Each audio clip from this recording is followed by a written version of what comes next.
Good morning, children. Today we will begin with the reproduction in human beings.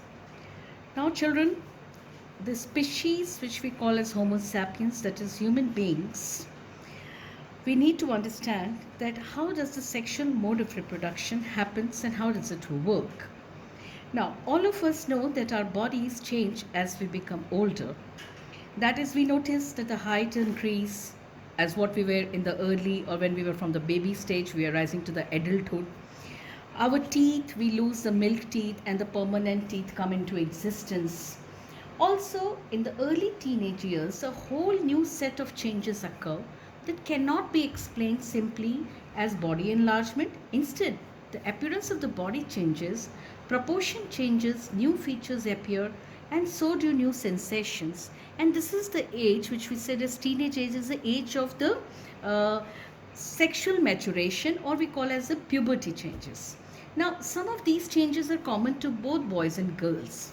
We begin to notice thick hairs growing in the new parts of the body, such as armpits and the genital area between the thighs, which can also become darker in color. Thinner areas can also appear on legs and arm as well as on the face. The skin frequently becomes oily and the appearance of the pimples. We also begin to feel conscious and aware of our body and also of the changes that are happening. In girls, the breast size increases, the darkening of the skin of the nipples at the tips of the breast. Also, girls begins to menstruate at around this time. Boys begin to have new thick hair growth in the face and the voices begin to crack, and there are other problems associated as daydreams or at night. All of these changes that take place slowly over a period of months and years, they do not happen all at the same time in one person. Now, why does the body show sexual maturation at this age that we say as 13 or 14 years? We have talked about the need of the specialized cell types in multicellular bodies which carry out a specialized function. So, as a baby, or I can say from the childhood, when a person goes into the adulthood, there are changes taking place to prepare the body for the sexual maturation. Human beings also develop special tissues for this purpose. However, while the body of the individual organism is growing to its adult size, the resources of the body are mainly directed at achieving this growth. And how do all these changes that we talk about are linked to the productive process? It is, we must remember that the sexual mode of reproduction means that the germ cell or the gametes from the two individuals have to join together.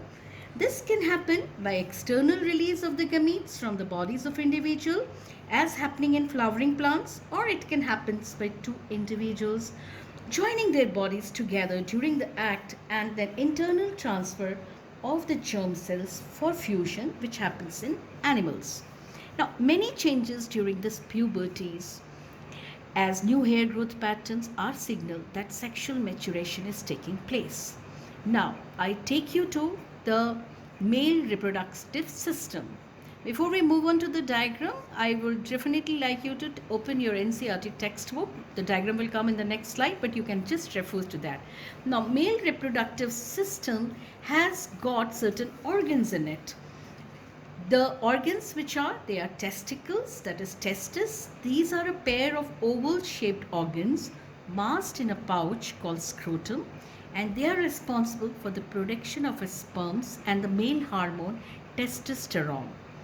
Then comes the scrotum. It is a sac-like organ and it houses the testis and maintains the temperature that is required for the production of sperms by it.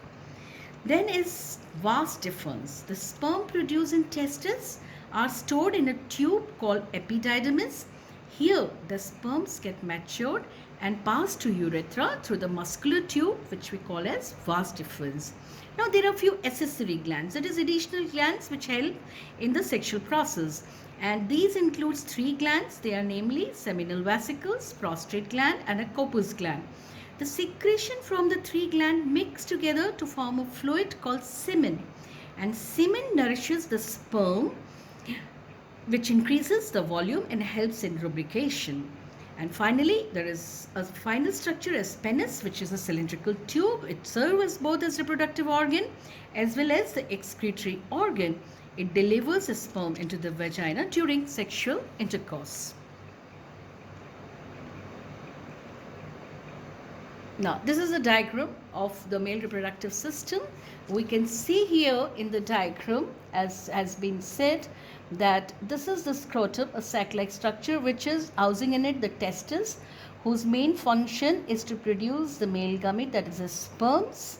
And there is a hormone secretus, testosterone, and this testosterone determines the development of secondary sexual characters in males. Now, the male gametes or the gametes or sperms which are produced, they are taken by the vas deferens all the way you can see. Here you can see the seminal vesicle. This helps to make the semen, prostate gland and the Cooper glands. Its labeling is not done here. These were the Cooper glands.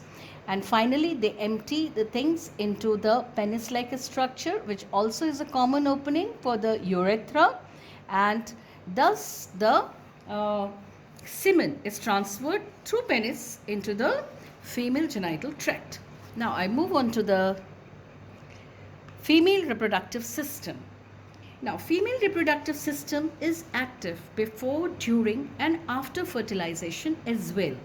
It consists of following part: a pair of ovaries, and these are the ovaries, they are the pair of ovaries. The function of this is they store ovum in them. They also produce a female hormone called estrogen.